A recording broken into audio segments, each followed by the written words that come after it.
Hi everyone, welcome back to my channel. My name is Ella Harrison and I have for you 10 tips for if you are starting out with a new witchcraft practice. Now, I haven't done a video like this in a while. I had a couple of these on my channel, but they tended to be more geared towards Wiccans, and I just feel like I wanted to broaden it a little bit, considering I don't practice as a Wiccan anymore.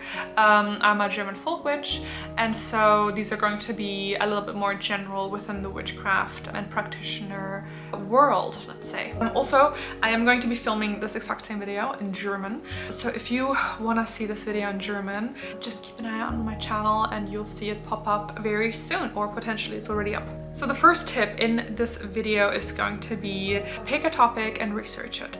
And personally, I think the best one to start with is going to be history.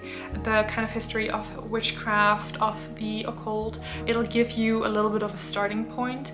I have a couple of books that I can suggest for that. One of them is definitely going to be Ronald Hutton. His entire work is great, but there's just a lot of historical information that is really relevant for your witchcraft practice, and that is going to keep popping up in your practice. And it's important to know the history. If you want to take part in something, it's important to know where these things are coming from, what you are doing, why you are doing it. That's a big one in my opinion, is why you are doing it. Don't just blindly see something on social media, for example, and say, oh, that looks cool, I want to do that, and not realize why is that a thing, where does that come from, why this charm, why are you doing this spell, why is this associated with that. You know, you want a little bit of historical information. The witch trials in Europe, for example, we got a lot of what we have today out of the witch trials. So that is something that I would definitely suggest for you to look up and look into. Tip number 2, start simple. You know, focus on the basics, grounding and centering, cleansing your space. I've got my notes here, so I keep looking at my phone, that's why. Simple practices are going to be, you know, really important for you, and that's going to be what you're going to be able to base your work off of going into the future. I always compare it kind of to like mathematics. You need to know 1 + 1 = 2 before you're able to do like geometry and, you know, all of that sort of like heavier stuff, right? And so with grounding and centering, in my opinion, that's a great one to start with. Or meditation is a great one to start with. It's just kind of getting in touch with yourself, getting in touch with your intuition, and being able to kind of start feeling when something is kind of happening around you. Because otherwise you're going to constantly be like, is this a sign? Is that a sign? Is this a god? What is this? Is this a spirit? You need to be able to get a feel for these things, and the way that you do that is by getting a feel for yourself and for your own spirit and the things that are immediately around you. So in my opinion, the best way to do that is go outside, pick a tree that you really like, or a bush or anything like that, or a plant that you really like, and, you know, even if you're like in the desert, or in a desert area or in another climate, just go outside barefoot if you can, and just feel yourself, feel the energy around you, and start getting a sense for your intuition and get a sense for your surroundings, essentially. I think that is really important. The more that you do that, the more you'll start getting a feel for it. You'll start getting that like psychic like feeling, essentially, where you are able to then use that for your spell work. You need to be able to feel the energy before you're able to draw it, so that you're able to actually work with it. Now, tip number 3 is going to be to keep some type of journal. Now, personally, whilst I love a good, beautiful grimoire, I personally keep a note, you know, on your notes on your phone, the notes app. I keep like an album section. What do you call it? I have one of those, and then in that section I have like dreams, correspondences, just general sort of like experiences and things like that. My spells, all of that type of thing I keep in there, because it's on me.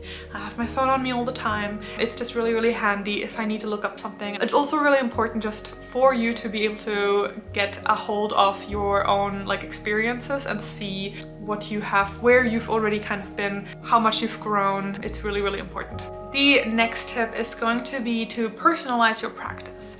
And so what I mean by that is actually to really think about what do you want to practice? What is something that is really interesting to you? Are you interested in like the green magic, the, you know, like that type of, you know, ancestral veneration, things like that? Figure out what you like.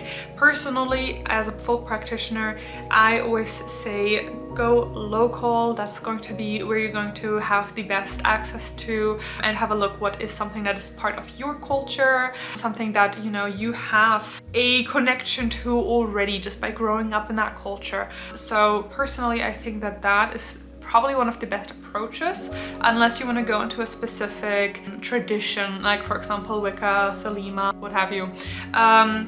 Then obviously that's a completely different direction. But personalize your practice, keep it, you know, within your what you were able to discover. It'll also give you a nice starting point for research once again. If you are going to look at like local traditions, local magic, a lot of times we want to find magic in like this sort of like outside, you know, outside of us, outside of like somewhere, because this looks really like exotic.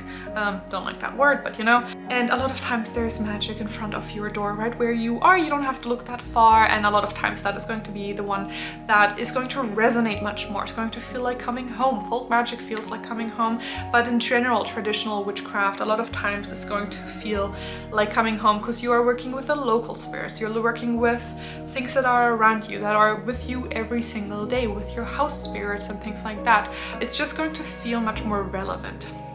So definitely personalize your practice in that way. And the last tip is going to be to build a community. It's going to be so important for you in your practice. That community, having a community, is going to really help you move forward, for you to grow, and for you to just be able to, you know, have people that are similarly minded. Nowadays with social media, that is really easy to do. You can find loads of amazing people online, on Instagram, on Patreon, on YouTube, where you're able to connect to other people, Discord servers and things like that, where you're really able to connect, and then you're able to chat with others, kind of like pick their brains. They're able to pick your brains if you need help, you know, or if you need advice or anything like that, you've got that. Also, don't forget your local actual community. You'd be surprised how many magical folks live around you that you are able to find on, for example, Facebook events, or, you know, just check online. If you Google it a little bit, you will find that as well. Take part in your local community. It's going to really add to your practice. That was actually already it for this video. I hope you enjoyed it. If you want more, or if you are looking for extra content, obviously you're welcome to subscribe to my channel. I'm talking about community. If you have any other tips, please leave them down below. And of course, don't forget to like and subscribe this video. Thank you so much for watching. May you walk with your gods. Bye!